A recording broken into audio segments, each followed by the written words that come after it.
Okay, so good afternoon to all of you. And now we are going to today discuss on the topic of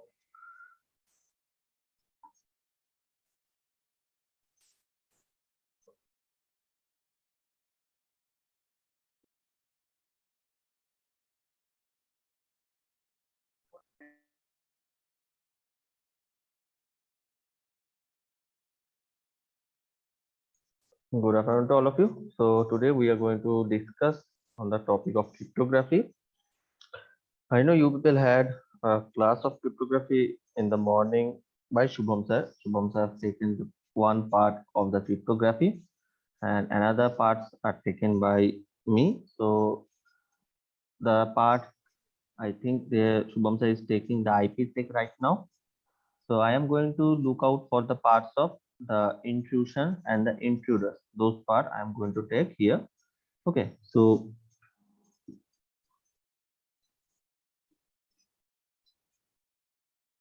just a minute.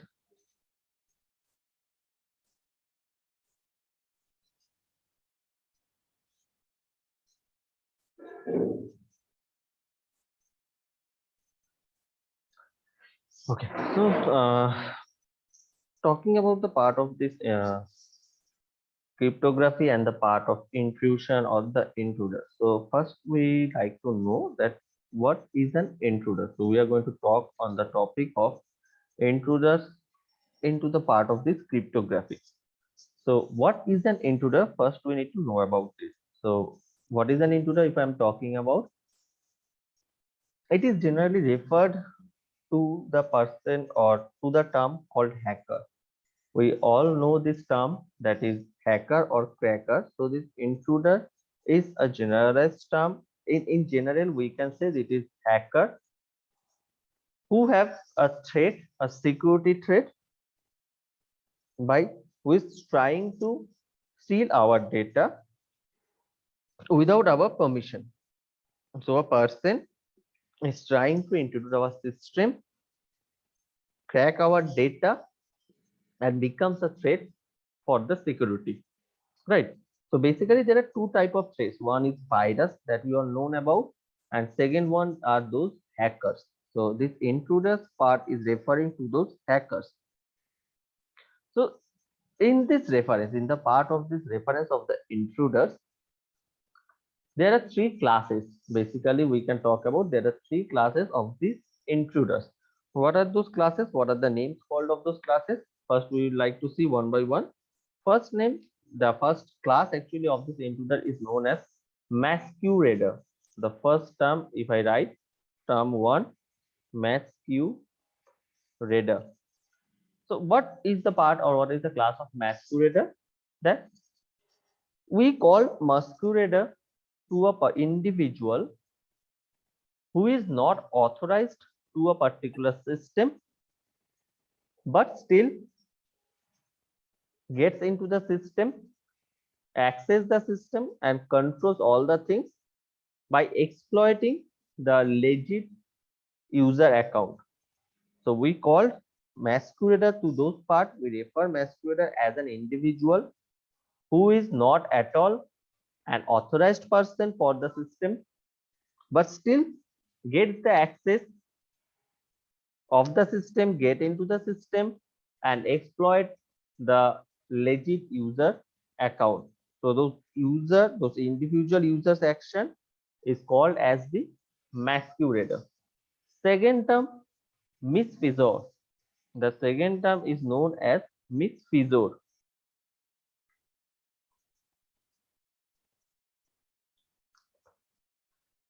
The term this misfeasor, it is referred as the part or a legitimate user who is accessing the data, programs, or any type of resources for which that person is not authorized. But or also one more thing it can happen that the person is authorized and accessing and using his authorization for some or doing some misuse of his authorization power.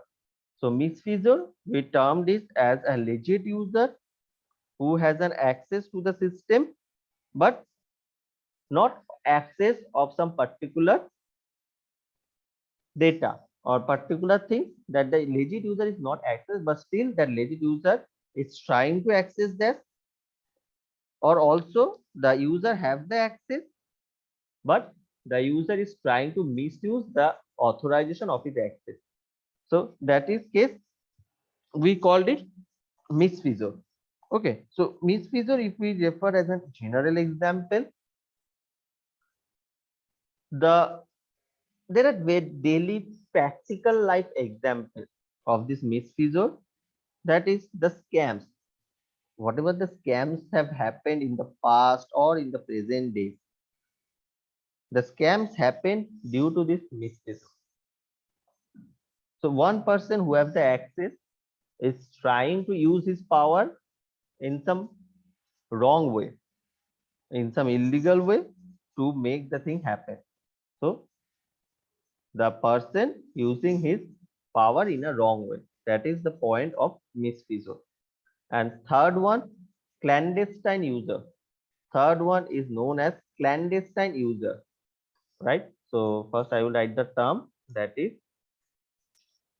clandestine user. So this clandestine user, what is it saying? That is an individual who seizes the supervisory control of the system and use this control to evade the auditing and access controls to suppress the audit correction. So clandestine user means an individual who actually sees the supervisory control of the system and use this control to evade the auditing. Means a normal user, an individual user who by somehow got the supervised control, and then using that supervised control, he is doing all the things. That is called clandestine user. So most probably these three parts, that's masquerader, misfeasor, and clandestine user. Masquerader is likely to be an outsider, whereas the misfeasor is an insider, and the clandestine user can be an outsider or can be an insider. So these three categories or classes was defined basically in the term of the intruders. Now, these intruders, the classes of the intruders was clear. Now, what are the intrusion techniques?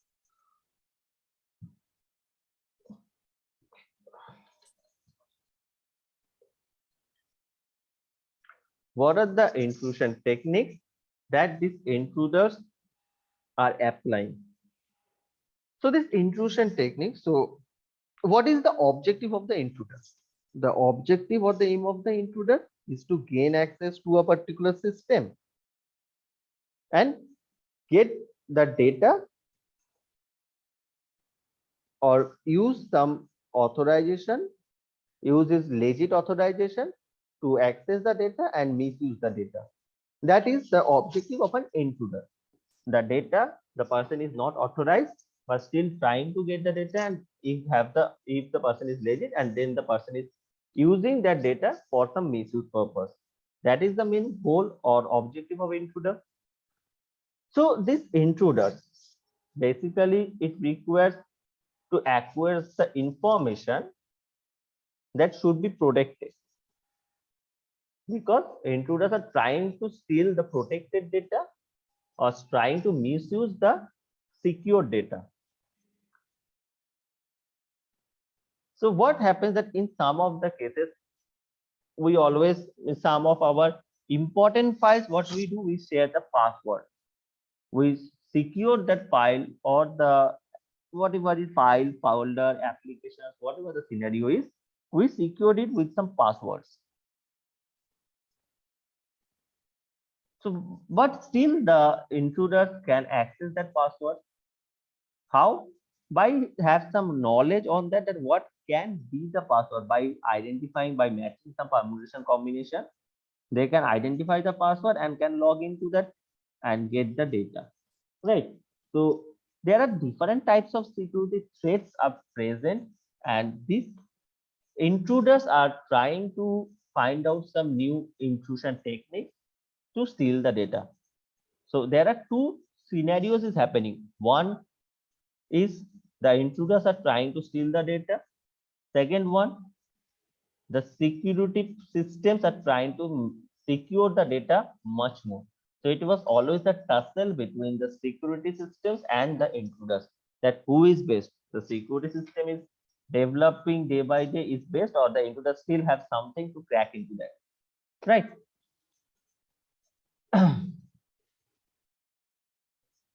So one of the most recent example I can say, a very good example, is now the scenario that have came to the digital totally, and due to lockdown, the best thing, most of us or most of the people or the age around of from the age group of age 16 to 20, 21, 22, this age groups almost 23, 4 are playing mobile games very much, and one of the most popular mobile games right now is the PUBG, or whatever so called now is the BGMI.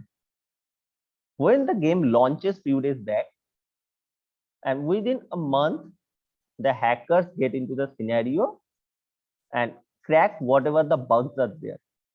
So the game developers, when the game was there, previously the game was there, and the game was just shifted to the Indian version, but still it was full of bugs, full of errors, and the developers, there is a lot of fault in the developers end, so that the hackers crack easily, get some hacking into the scenario and play the game with some hacks.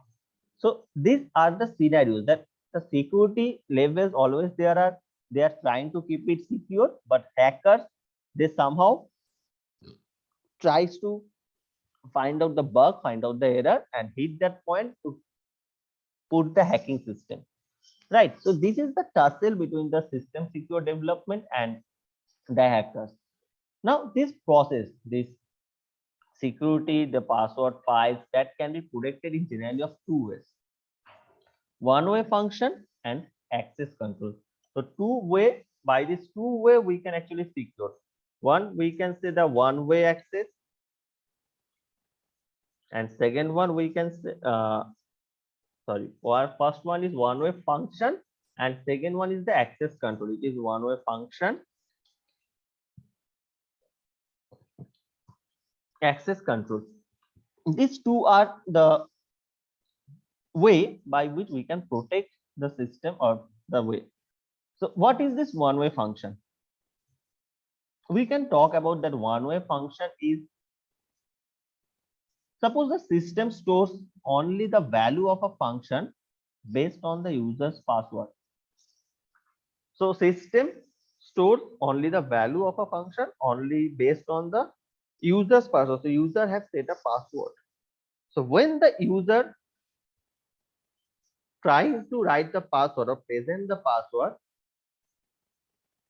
the system, what it do, the system match the passwords when the user is trying to put it, the system matches the password with the stored value that was previously set by the user, right? So in practically, if the password gets matched, then the system gets open or the password protected file gets open.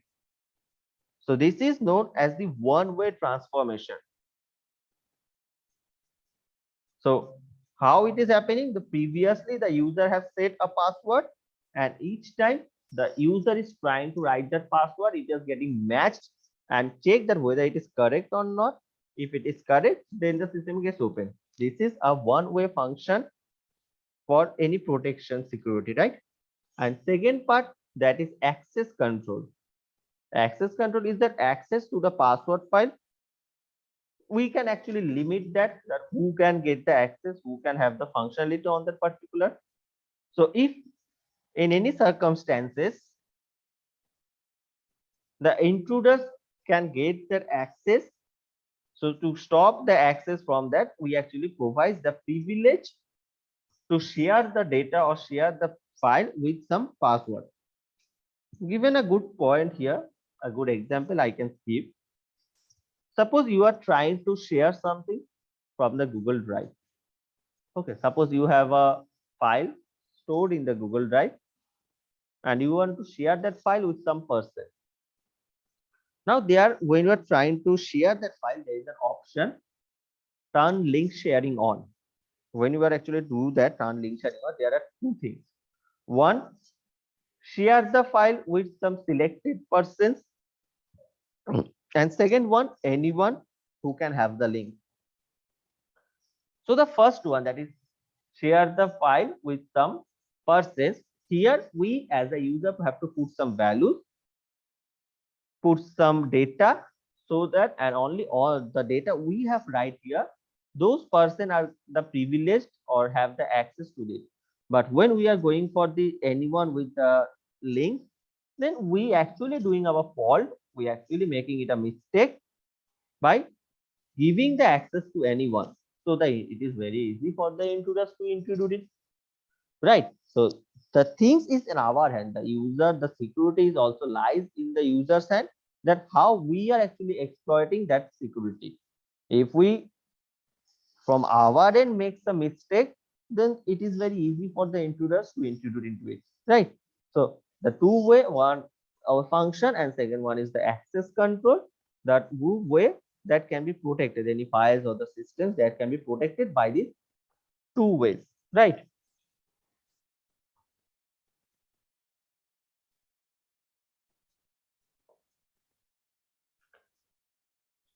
Now the intrusion detection, how we can detect there is an intrusion, right? The next part we are talking about here, intrusion detection. The part is that in the part of this intrusion detection, we can detect this intrusion when our system or the security gets failed. Till the time it's not failed, it will be very tough to identify that whether it is an intrusion or not. So what is the process? So if an intrusion is detected quickly, so consider a scenario that there is a intrusion is happening and we can identify the intrusion very quickly. Then the intruder can be identified and ejected from the system before any damage is done or any data is lost. So it is a very rare case where we can actually find the intruder at a quick response, because if we do it, then we can stop or prevent the intruder to harm our data or to steal our data. So this is the first process where the intrusion is detected quickly enough.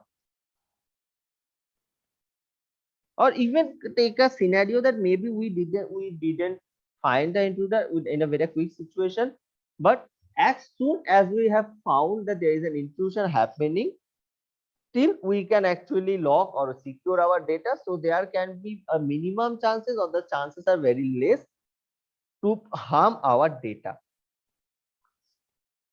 So this intrusion detection system, that is, we can talk about the firewall, the whatever the securities are there, Norton's, Kaspersky, the paid versions that have there, that they are there to prevent our systems.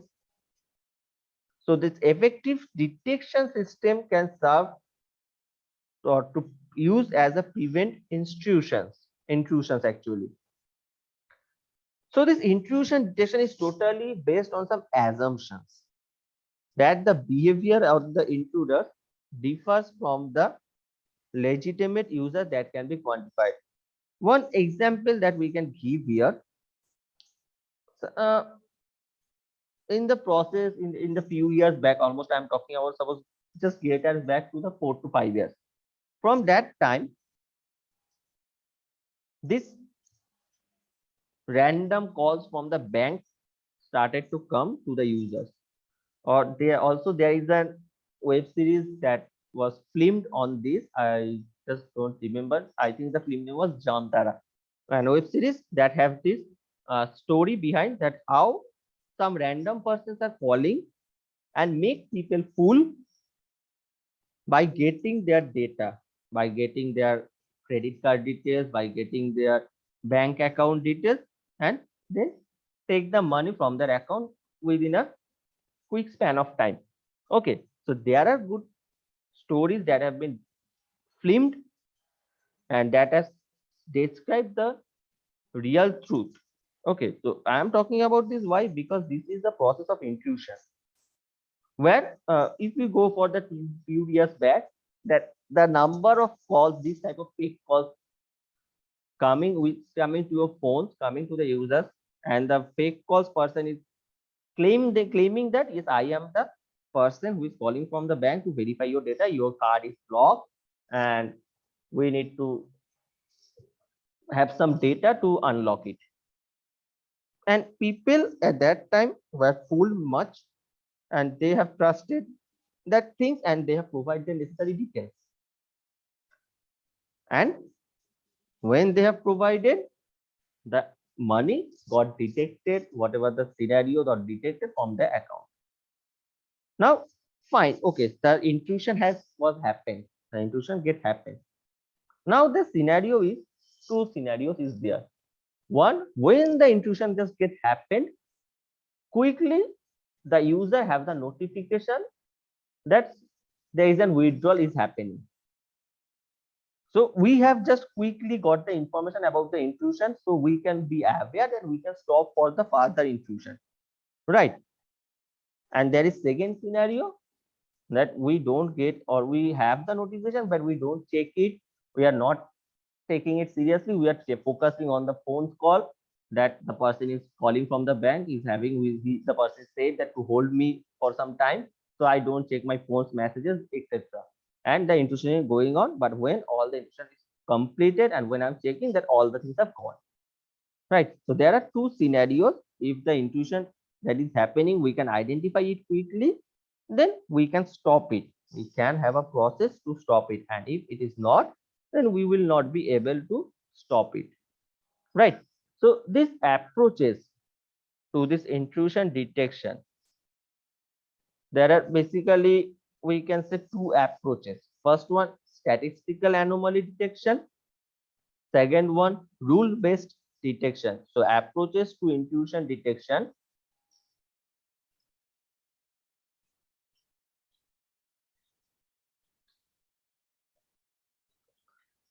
there are two ways. First one, we can say that there is the statistical anomaly detection.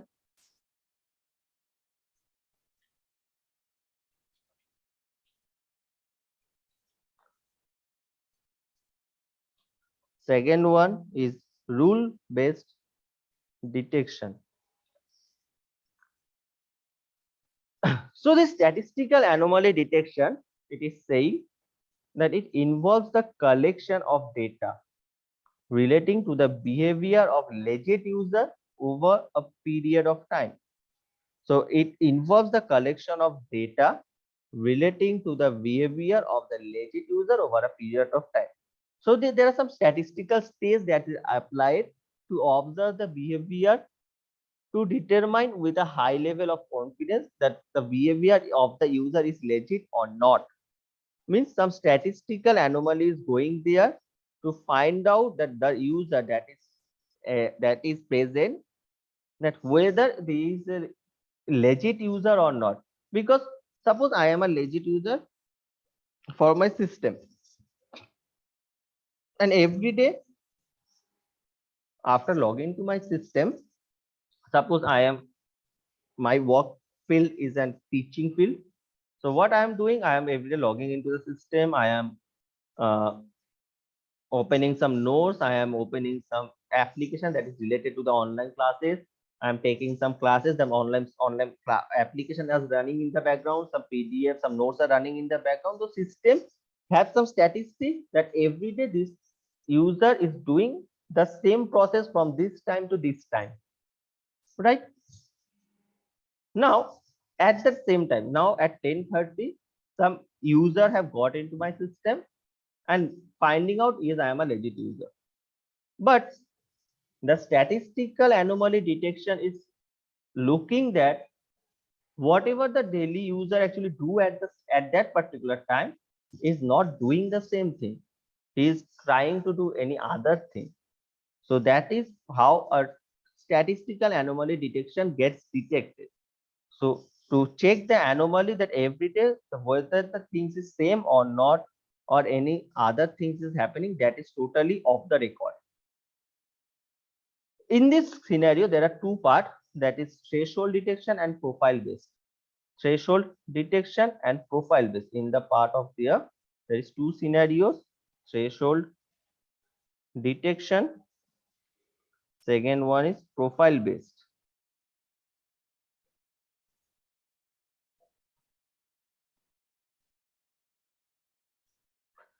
So this threshold detection and profile based, threshold detection approach, it involves the some threshold independent of users for the frequency or the occurrence of various events. As I said, the events, it is depending on the various events what the user is doing. And profile based, it is the activity of the profile of user by detecting what is the normal behavioral account and what changes is happening, right? So these are the two parts here, the threshold detection and profile based. Second one, there is second rule, that is called rule based detection. That is rule based detection. In this part, in the part of this rule based detection, it involves an attempt to define a set of rules that can be used to decide that whether it is an intruder or not.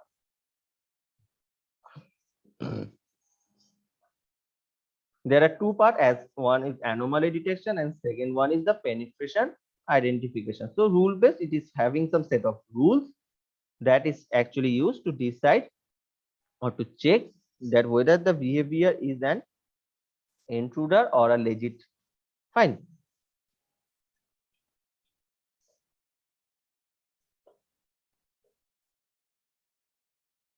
Now there are some measures and the models that is there to identify some intrusion, to identify the intrusion detection, right? So what are the measures that may be used for intrusion detection? So there are three scenarios. First one is measures, second one is the model, and third one is the type of intrusion detected. Third one is the type of intrusion we can detect, right? So if I consider this as a as a table, okay, consider it as a table and there will be several names according to this. So first one, suppose the measure, that is login frequency by day and time. So every day by some day and time there is a login frequency that is mapped into some tables, right? At which particular time the system gets open, all the things are stored, all the data is stored in the previous background process, right? So login and session activity, we can call it a model. The model name we can say that is login and session activity.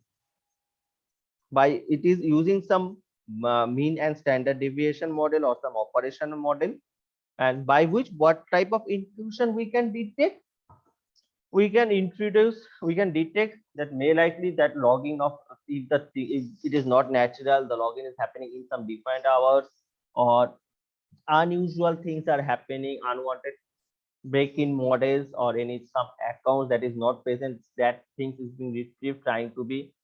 So this login and session activity will work as a part. Login and session activity can work as a part for this security. Login and session activity. Fine. Then command or program execution activity. Second one we can say command and program execution activity.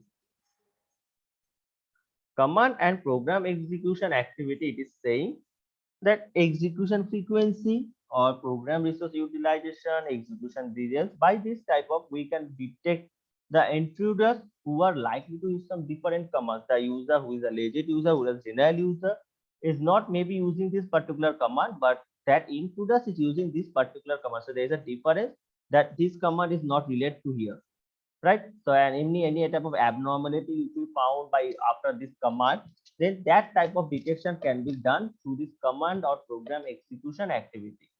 And third one is the file access activity. Third one is called file access activity.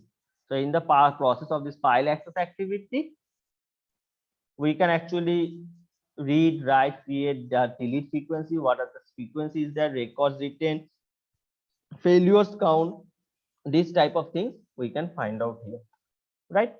So these are the three models, the basic model that can be used for the intrusion detection.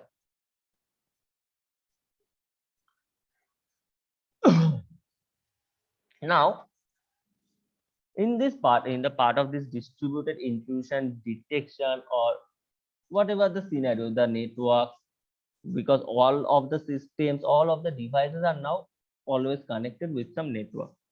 So what are the securities measurement we can talk about? First one, if we have a password. So the first step here we can talk about password management. Password management, while I'm talking about this password management, it is the security depends on the user set. So when I'm talking about this password management, so it is recommended or better to use some password that is a combination of alphanumeric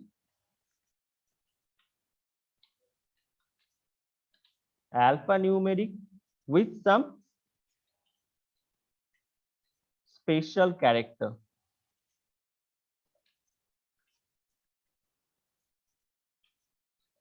right? So not writing just a simple letters or not writing some numbers, better we can have a combination of a letter and a number with some capital letters, with a small letter, with some special characters in there. That makes a password strong, that makes a password much strong, so it will very not be very easy to crack. And also one thing is recommended here, that always try to change, always the password makes change or change the password with a very random time, so that will help to keep the security of the user of the account the secure. There will be a security, right? So password protection is a very important part here, where we are using some passwords. And the vulnerability of the passwords, that always it is referred to give almost a from the 12 to 16 letters or digits, so that it is the much bigger the password will be, then it is very tough to crack. Small passwords are very easy to crack.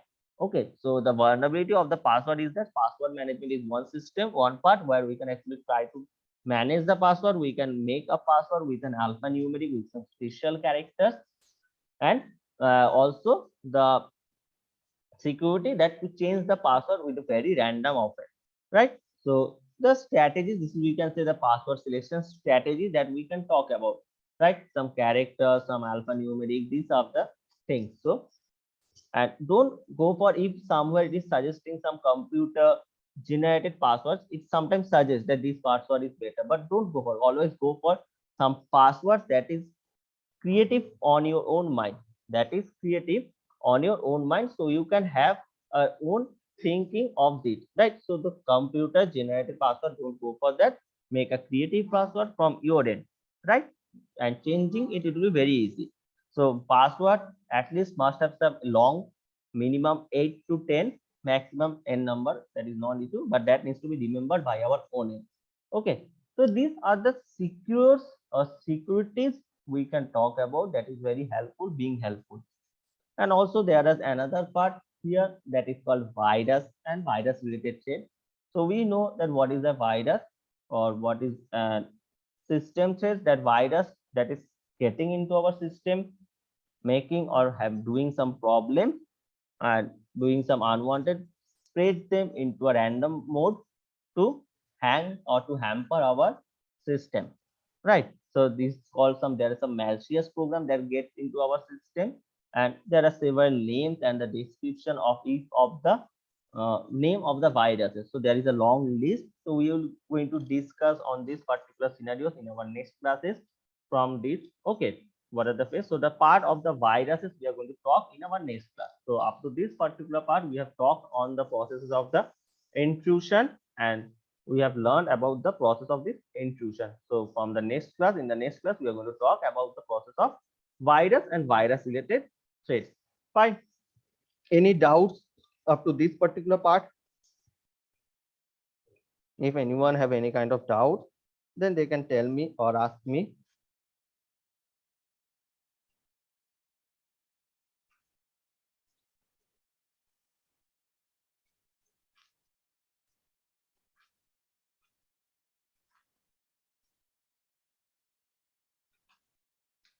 Okay, so I think there is no doubts and question coming from your end. So I would like you all to write your name, or requesting you all to write your names in the chat box for the attendance purpose. Okay, so kindly all of you write your names in the chat box.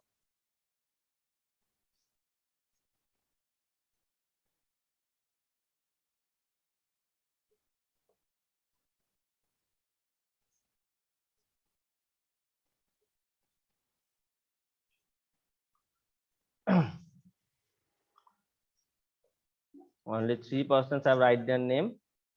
The rest of 3 people, kindly write your name in the chat box for your attendance.